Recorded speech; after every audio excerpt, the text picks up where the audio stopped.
कहानी एक शिप एक बहरी जहाज की है जिसका नाम पोसाइडन है और ये बहुत बड़ा होता है, इतना बड़ा कि इसमें बहुत सारे फ्लोर्स होते हैं। और आज इस जहाज में बहुत सारे लोग आए हुए थे जो सबके सब बहुत खुश थे क्योंकि आज है 31 दिसंबर की रात, यानी कल से नया साल शुरू हो जाएगा। जहाँ कोई इस जहाज में पार्टी कर रहा है, कोई ताश खेल रहा है तो कोई डांस कर रहा है। फिर हम शिप का कंट्रोल रूम देखते हैं जहाँ कैप्टन को कुछ गलत होने का शक होता है। वो कहता है जरूर कोई गड़बड़ है और तभी वो देखता है कि सामने से एक बहुत बड़ी और ऊंची लहर इनके जहाज की तरफ ही आ रही है, जो देखकर सारे कैप्टन ही काफी डर जाते हैं और जल्दी से शिप को मोड़ने की कोशिश करने लगते हैं। वो इसे मोड़ने में कामयाब भी हो जाते हैं, मगर लहर इतनी बड़ी थी कि कुछ देर पहले उसके पीछे चांद नजर आ रहा था, मगर वो पूरी तरह इस लहर के पीछे छुप गया है, जिसका मतलब था कि लहर इनके शिप से भी काफी बड़ी थी। फिर ये लोग ऐलान करते हैं कि जहाज में एक बहुत ही बड़ी मुसीबत आने वाली है, एक हादसा होने वाला है। तो सारे मुसाफिर और ऑफिसर्स एकदम अलर्ट सावधान हो जाएं। और ये ऐलान होते ही वहाँ भगदड़ मच जाती है और फिर देखते ही देखते वो ऊंची लहर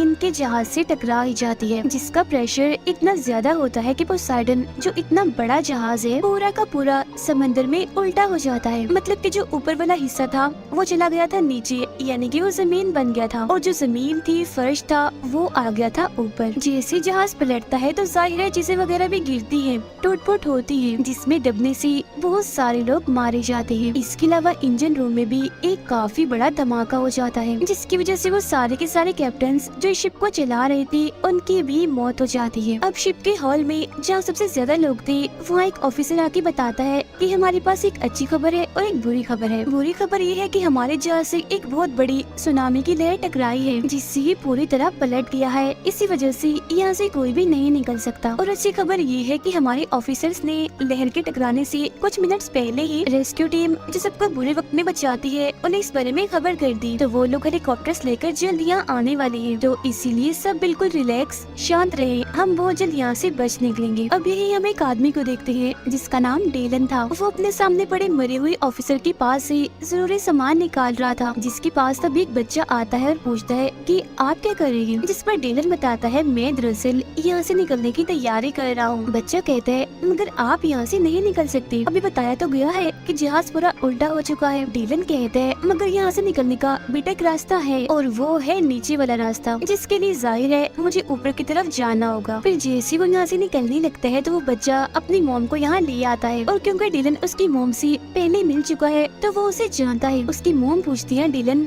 आपने इसे क्या कहा कि आप यहाँ से निकल सकते हैं? जिस पर वो बोलता है कि हाँ मैं एक रास्ते के बारे में जानता हूँ। बच्चे की मोम बोलती है मगर आपने सुना नहीं अब एक ऑफिसर ने क्या कहा कि हमें यहाँ रुककर इंतजार करना चाहिए, मदद आने वाली है। शिप पलटा हुआ है तो कोई भी यहाँ से नहीं निकल सकता। इतनी ही देर में वहाँ एक और आदमी रॉबर्ट और एक बूढ़ा आदमी भी आ जाता है। बूढ़ा आदमी बताता है कि मैं एक आर्किटेक्ट हूँ, मतलब हर चीज का डिजाइनर, हर तरह के सामान को बनाने में माहिर, जो कश्तियों और जहाजों के बारे में भी काफी अच्छे से जानता है। और मेरे हिसाब से इस जहाज को ऐसे नहीं बनाया गया कि उल्टा होकर तैरे, जिसका मतलब है कि ऐसे पानी में पड़ा रहेगा और डूब जाएगा, जिससे हम सबके सब मारे जाएंगे। अब जो दूसरा आदमी था यानी रॉबर्ट, वो डेलन से पूछता है क्या तुम्हें डिस्को का रास्ता मालूम है? डेलन कहता है कि हाँ वो ऊपर है, मगर इन हालात में तुम डिस्को क्यों जाना चाहते हो? तुम्हारा क्या डांस करने का दिल कर रहा है? रॉबर्ट कहता है नहीं, वहाँ मेरी बेटी फंसी हुई है, मैं भी तुम्हारे साथ जाना चाहता हूँ, मगर पहले मैं अपनी बेटी को बचाऊंगा और फिर उसे लेकर हम यहाँ से चलेंगे। डेलन कहता है कि नहीं ऐसा नहीं हो सकता क्योंकि मैं अपने काम अकेला ही करता हूँ। तब रॉबर्ट उससे पूछता है अच्छा चलो ये बताओ कि सबसे शॉर्टकट मतलब कि ऊपर जाने का छोटा रास्ता कौन सा है? जिस पर वो कहता है जैसे मुझे पता चलेगा बता दूंगा। जिससे ये बात तो साबित हो गई कि डिलन यहाँ से निकलना तो चाहता है मगर रास्ते उसे खुद भी नहीं पता। तभी रॉबर्ट शिप के एक आदमी को बुलाकर उससे पूछता है अच्छा यहाँ से ऊपर जाने का सबसे छोटा रास्ता कौन सा है? जिस पर वो आदमी इशारों से उन्हें रास्ता समझाने लगता है। रॉबर्ट उससे कहता है जितना तुम एक साल में कमाते हो उससे दुगने पैसे दूंगा मैं तुम्हें, बस तुम खुद हमें वहाँ तक ले जाओ। जिस पर वो आदमी राजी हो जाता है, यानी कि अब वो भी रॉबर्ट के साथ जाएगा। ऐसा होने के बाद रॉबर्ट डेलन से कहते हैं सुनो मेरी बात, अगर तुम्हारे पास प्लान है तो हमारे पास गाइड है जो हमें हर जगह के बारे में बताएगा, तो इसीलिए अगर हम सब एक साथ जाएंगे तो हमारी जान बच सकती है, अलग अलग अगर हम गए तो हो सकता है हम मर जाए। जिसके लिए अब आखिरकार डेलन मान जाता है, जिसके बाद ये सारे लोग मिलकर जहाज के नीचे वाले हिस्से की तरफ जाने के लिए निकल पड़ते हैं। हम जानते हैं कि जहाज का वो निचला हिस्सा ऊपर की तरफ है, इसीलिए ये लोग वहीं जा रहे थे और वहाँ जाकर ये उस रास्ते से निकलने वाली थी जहाँ पर बड़े बड़े पंखे होते हैं जो शिप को चलाकर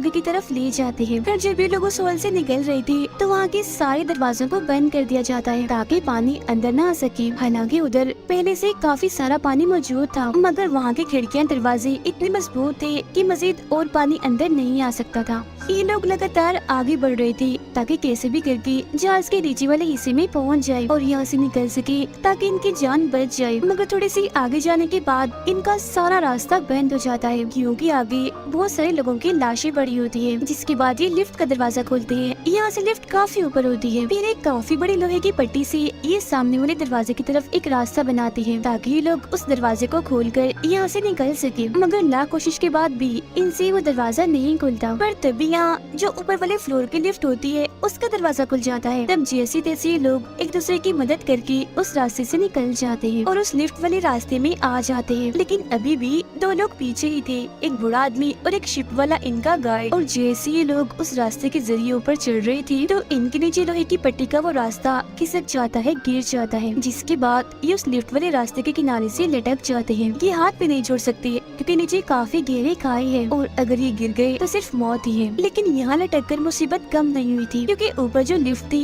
वो भी अब धीरे धीरे से नीचे आ रही थी, जो अगर इन दोनों से टकरा गई तब भी इनकी मौत पक्की है। अब डिलन ने बूढ़े आदमी का हाथ पकड़ा होता है जबकि वो गार्ड बूढ़े आदमी की टांग पकड़ के लटका होता है। डिलन इन्हें खींचने की कोशिश तो कर रहा होता है मगर वजन बहुत ज्यादा था तो वो इसमें नाकाम रहता है। फिर तभी डिलन देखता है कि ऊपर से लिफ्ट बस गिरने ही वाली है, इसीलिए वो बूढ़े आदमी को कहता है कि कैसे भी करके उस गार्ड को नीचे गिरा दो, उसे छोड़ दो वरना तुम भी मारे जाओगे। तब बूढ़ा आदमी ना चाहकर भी टांग मारकर उसे नीचे की तरफ गिरा देता है जिससे उस गाइड की मौत हो जाती है। फिर अब जैसे डिलन बूढ़े आदमी को खींचता है तो लिफ्ट जोर से जाके नीचे गिरती है जिससे वहाँ एक काफी बड़ा धमाका हो जाता है और हर तरफ आग फैल जाती है। इसीलिए डिलन और रॉबर्ट जल्दी से अपने लिफ्ट का दरवाजा बंद कर लेती है और अब इनमें से एक आदमी मारा गया। अब ये बचते हैं 5 लोग, जिसके बाद दोबारा से ये आगे बढ़ने लगते हैं। थोड़ी दूर जाने पर इन्हें डिस्को एरिया मिल जाता है जहाँ ये रॉबर्ट की बेटी, उसकी बेटी का दोस्त, इसके अलावा 2 और लोग मिल जाते हैं, यानी कि टोटल 4 लोग इन्हें मिले थे, जिसका मतलब अब ये 9 है। और अब इन्हें जल्द से जल्द कैसे भी करके शिप के ऊपर वाले हिस्से तक पहुंचना ही पड़ेगा क्योंकि ये शिप डूबने वाली है। अब जब भी लोग आगे बढ़ रहे थे तो रास्ता एक बार फिर बंद हो जाता है और अगर ये लोग दूसरी तरफ जाना चाहते हैं तो वहाँ लोहे की एक काफी बड़ी रेलिंग टूट के गिरी हुई थी जिसके जरिए ये दूसरी तरफ जा सकते थे। तब डिलन उनसे पूछता है कि यहाँ से निकलने का किसी को कोई और रास्ता पता है। अब यहाँ एक लड़की जो काफी दिनों से इस शिप में छुप कर रह रही थी क्योंकि उसके पास टिकट नहीं थी, तो वो इन्हें बताती है कि मैं काफी दिन से इस शिप में रह रही हूँ, मुझे यहाँ के हर जगह के बारे में पता है, इसके अलावा यहाँ से निकलने का और कोई रास्ता नहीं है। जिसके बाद अब ये लोग एक एक करके उस रेलिंग पर से चढ़कर यहाँ से निकलना शुरू करते हैं, जहाँ फिर 5 लोग जैसे तैसे करके दूसरी तरफ पहुँच जाते हैं। फिर तभी रॉबर्ट अपनी बेटी को कहता है कि अब तुम आ जाओ बेटा दूसरी तरफ जाने के लिए। मगर तभी इधर एक शराबी आ जाता है जो इन्हें डिस्को में मिला था। वो कहता है पहले मैं जाऊंगा और फिर जैसे वो जाने लगता है बीच में होता है तो तभी ऊपर से इंजन का एक बहुत बड़ा हिस्सा उसके ऊपर आके गिरता है, जिस वजह से वो शराबी भी और रेलिंग भी टूटकर उसके साथ ही नीचे चली जाती है। अब इंजन के उस हिस्से के साथ वहाँ पानी में बहुत सारा तेल भी गिर जाता है। चिंगारियाँ तो पहले ही वहाँ गिर रही थी तो इसी वजह से वहाँ आग लग जाती है पानी में और वो शराबी मर गया था, इसलिए अभी 8 रह गए थे, लेकिन सिर्फ 5 लोग ही दूसरी तरफ गए थे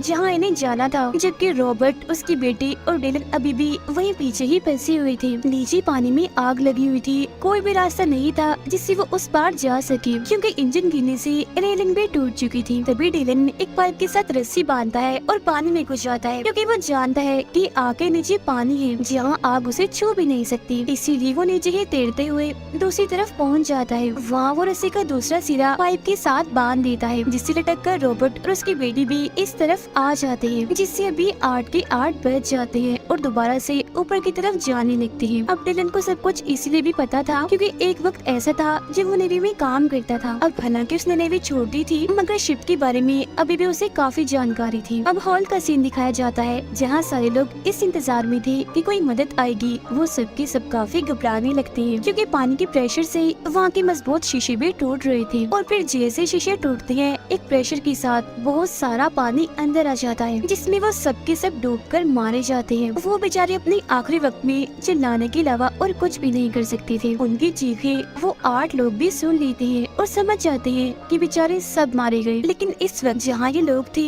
वहाँ पर भी पानी भरना शुरू हो जाता है, मगर यहाँ से निकलने का अब कोई भी रास्ता नहीं होता। फिर तभी ये एक छोटी सी वेंटिलेशन खोलते हैं जो एक छोटा सा रास्ता था और कहते हैं कि बस यही से निकला जा सकता है। लेकिन क्योंकि वो जगह तंग थी तो एक वक्त में एक ही आदमी जा सकता था, तो इसलिए लोग एक के बाद एक करके आगे की तरफ जाने लगते हैं। सबसे ऊपर रॉबर्ट होता है और सबसे नीचे डिलन। जैसे लोग आगे बढ़ रहे थे तो देखते हैं कि नीचे से पानी आना शुरू हो गया है, जिससे अब उस वेंटिलेशन में भी पानी आने लगता है। फिर जैसे ये लोग वेंटिलेशन के आखिर में पहुँचते हैं तो देखते हैं कि वहाँ एक जाली लगी हुई है, जिसे रॉबर्ट खोलने की बहुत कोशिश करता है मगर नहीं खोल पाता क्योंकि उस पर पेच लगी हुई थी और तो उसका हाथ भी वहाँ से बाहर नहीं जा रहा होता। इसीलिए वो उस औरत के बच्चे को कहता है तुम ऊपर आ जाओ बेटा, जल्दी करो। फिर अगले ही पल वो बच्ची को अपने पास ऊपर बुला लेता है और सबसे पूछता है कि किसी के पास कोई सिक्का या नोक वाली लोहे की कोई ऐसी चीज है जिससे हम पेच खोल सकते हैं। जिस पर वो लड़की जो इनके साथ थी, यानी जो बगैर टिकट की रह रही थी, अपने गले से एक क्रॉस वाला लॉकेट उतार कर देती है। कहती है कि ये लो, इससे शायद पेच खुल जाए। तब बच्चा वो क्रॉस लेकर आहिस्ता आहिस्ता करके पेच खोलना शुरू करता है क्योंकि उसके हाथ छोटे होने की वजह से पेच तक पहुंच गए थे। लेकिन यहाँ पानी बढ़ता जा रहा था और क्योंकि सबसे नीचे डिलन था तो वो काफी हद तक पानी में डूब गया था और अब वो लगभग डूबने ही वाला था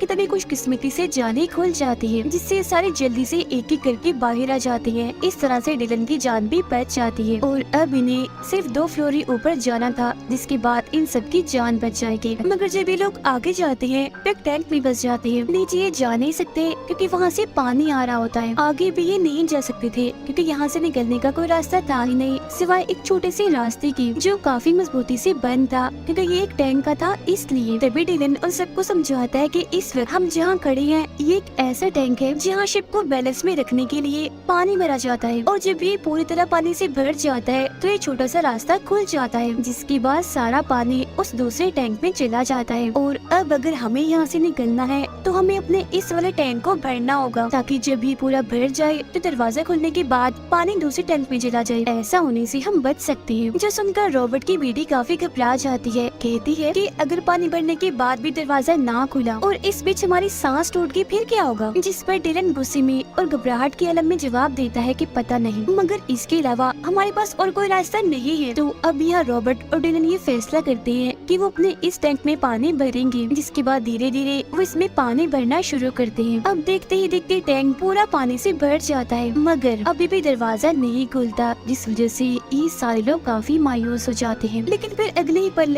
एकदम से वो दरवाजा खुल जाता है और ये सब लोग पानी के प्रेशर के साथ दूसरे टैंक में आ जाते हैं। अब ये लोग उस टैंक से तो बच गई थी, मगर मुसीबतें अभी भी कम नहीं हुई थी क्योंकि इन्हें यहाँ से बचने के लिए, निकलने के लिए तैर करके दूसरी तरफ जाना होगा। जिसके बाद ये सब लोग गहरी सांस लेते हैं और दूसरी तरफ जाने की कोशिश करते हैं। यहाँ सबसे आखिर में वो लड़की थी जो काफी वक्त से इस शिप में छुपकर रह रही थी। जब वो आगे बढ़ रही थी तो तभी उसके कपड़े एक तार में अटक जाते हैं, जिससे वो वहीं फंस जाती है। हालांकि वो बूढ़ा आदमी उसे बचाकर ऊपर तो ले आता है, मगर तब तक उसकी सांसें टूट चुकी होती है, मतलब कि वो मर गई होती है। जिसके बाद अब ये बचते हैं 7 लोग और फिर से आगे बढ़ना शुरू हो जाते हैं। अब ये लोग उस फ्लोर पर पहुंच जाते हैं जहाँ बड़े बड़े पंखे हैं, इन्हें जहाँ से इन्हें निकलना है। मगर इधर आते ही वो देखते हैं कि यहाँ भी बहुत सारा पानी भरा हुआ है। पानी का प्रेशर बढ़ता ही जा रहा है, जिस पर लाशें तैर रही थी। ये देखकर डिलन काफी मायूस हो जाता है। तब उसका ऐसा चेहरा देखकर बच्ची की मॉम पूछती है, क्या हुआ डिलन, तुम निराश क्यों हो गई? जिस पर डिलन कहता है कि जहाँ से हमें निकलना था वो हिस्सा तो पानी में डूबा हुआ है, तो वहाँ तक पहुँच भी नहीं सकती क्योंकि वो बहुत दूर है और मजीद पानी बढ़ता ही जा रहा है। जो सुनकर रॉबर्ट कहता है, तो बेटा हमें किसी ऊंची जगह पर जाना चाहिए, मगर अफसोस यहाँ से निकलने का और कोई रास्ता नहीं होता। जिस पर दुखी होते हुए रॉबर्ट डिलन से कहता है कि शुक्रिया, तुमने हम सबकी जान बचाने के लिए बहुत कोशिश की, मगर शायद हमारी किस्मत में यही लिखा है कि इस शिप में ही हमारी मौत होगी। और वैसे भी सब कुछ इंसान के बस में नहीं होता। मगर तभी जो यहाँ इंजन रूम था वहाँ एक काफी बड़ा धमाका हो जाता है, जिससे वो सारा पानी जो भरा हुआ हुआ था यहाँ से निकल जाता है और ऐसा होने से वो रास्ता भी पानी से खाली हो जाता है जहाँ से इन्हें निकलना है, यानी जहाँ वो बड़े बड़े पंखे थे। मगर जब भी वहाँ पहुँचते हैं तो इनके सामने एक और मुसीबत आ जाती है और वो ये कि पंखे अभी भी अपने आप ही घूम रहे थे। इससे भी बड़ी मुसीबत ये कि वो सीधे नहीं बल्कि उल्टी तरफ ही घूम रही थी, जिस वजह से हवा का प्रेशर इन्हीं की तरफ था, जिसका मतलब था कि अगर ये उसकी तरफ कुछ फेंकते भी हैं तो वो जिस पंखे की तरफ ना जाकर वापस इन्हीं की तरफ ही आ जाएगी। अब तभी इधर रॉबर्ट को एक नक्शा मिलता है जिससे उसे पता चलता है कि इन्हीं पंखों के बिल्कुल नीचे कंट्रोल रूम है जहाँ जाकर इन पंखों को बंद किया जा सकता है। लेकिन कंट्रोल रूम यहाँ से 150 फीट की दूरी पर है और वहाँ जाने का मतलब मौत है। मगर इसके बावजूद भी रॉबर्ट वहाँ जाने के लिए तैयार था, जो देखकर उसकी बेटी का दोस्त कहता है आप रहने दीजिए, आप वहाँ नहीं जा सकती, मुझे जाने दीजिए क्योंकि मैं वहाँ जा सकता हूँ और इन पंखों को बंद भी कर सकता हूँ। जिसके फौरन ही बाद वो वहाँ जाने के लिए तैयार था पंखों को बंद करने के लिए। लेकिन उसके जाने की वजह से रॉबर्ट की बेटी रो रही होती है, वो उसे जाने के लिए मना करती है। तब उसका दोस्त कहता है जाना जरूरी है, किसी को तो जाना ही होगा। और अब अपनी बेटी को रोता हुआ देखकर रॉबर्ट खुद पानी में कूद जाता है और कंट्रोल रूम की तरफ बढ़ने लगता है। तभी हम देखते हैं कि डिलन यहाँ पर नहीं है क्योंकि वो छोटा बच्चा पानी में बह गया था जिसे डिलन और उसकी मॉम ढूंढ रहे थे। बच्चा उन्हें बहुत जल्द मिल जाता है जिसे डिलन बचा भी लेता है, जिसके बाद वो वापस उसी जगह पर आ जाते हैं जहाँ बाकी लोग थे। लेकिन मुसीबत यहाँ भी पानी बढ़ता ही जा रहा था और अगर इन्होंने पंखों को बंद नहीं किया, यहाँ से ना निकले तो ये भी डूबकर मारे जाएंगे। उधर रॉबर्ट कंट्रोल रूम में पहुंचकर पंखों को बंद करने की कोशिश कर रहा होता है, लेकिन वो देखता है कि जिस बटन से पंखे बंद होने थे वो खराब हो गया है और साथ ही रॉबर्ट की सांसें भी टूट रही होती है, जिस वजह से वो बेचारा तड़प रहा होता है। वो मरने ही वाला था कि तभी वो उस बटन को देख लेता है जिससे पंखों को रिवर्स किया जाता है, यानी पंखों के घूमने और चलने के रुख को बदला जा सकता है। और मरने से चंद सेकंड पहले ही वो उस बटन को दबा देता है, जिसके बाद वो बेचारा मर जाता है। जिसका मतलब था कि रॉबर्ट ने उन सब की जान बचाने के लिए अपनी जान दे दी। ऊपर डिलन देखता है कि पंखे अभी भी बंद नहीं हो रहे, इसीलिए वो घबराते हुए कहता है ये अभी भी क्यों चल रही है, बंद क्यों नहीं हो रही। और फिर तभी रॉबर्ट की बेटी का दोस्त देखता है कि चीजें जो पहले हमारी तरफ आ रही थी, मतलब कि हवा का प्रेशर हमारी तरफ था, वो अब उल्टा हो गया होता है। इसीलिए वो डिलन से कहता है कि रॉबर्ट ने पंखों को रिवर्स कर दिया है, इसीलिए अब हम चीजें फेंक कर इंजन को बंद कर सकते हैं, पंखों को रोक सकते हैं। जिसके बाद वो एक काफी बड़ा सिलेंडर डिलन को देता है। डिलन जैसे सिलेंडर को पंखों की तरफ फेंकता है तो वहाँ एक काफी बड़ा धमाका हो जाता है, जिससे इंजन रुक जाता है और पंखे भी आखिरकार टूट जाते हैं। जिसके बाद ये लोग उस रास्ते से निकलकर एक एक करके इस जहाज पोसाइडन से पानी में कूद जाते हैं और जल्दी से एक छोटी कश्ती में चढ़ जाते हैं जो पोसाइडन से ही आई थी, क्योंकि शिप्स में इस तरह की बहुत सारी कश्तियाँ होती हैं। सब लोग जब उसमें चढ़ जाते हैं तो तभी पोसाइडन इन्हीं की तरफ ही गिरने लगती है। तभी देखकर सारे जल्दी जल्दी चप्पू चलाना शुरू कर देते हैं और फिर जैसे पोसाइडन इन पर गिरने ही वाली थी, ये उससे काफी दूर आ गए थे। पोसाइडन जो एक बहुत ही बड़ी शिप थी, कुछ घंटों पहले बड़ी शान से पानी पर तैर रही थी और वो पूरी तरह से पानी में डूब चुकी थी। जिसके बाद ये एक फ्लेयर गन चलाती है ताकि जो रेस्क्यू टीम इन्हें बचाने के लिए निकली है वो इन्हें देख ले। तब होता भी बिल्कुल ऐसे ही है, कुछ ही देर में रेस्क्यू टीम इनके पास पहुंचकर इन सबको बचा लेती है और इस तरह से इन 6 लोगों की जान बच जाती है। और बस इसी के साथ ये कहानी इधर ही खत्म हो जाती है।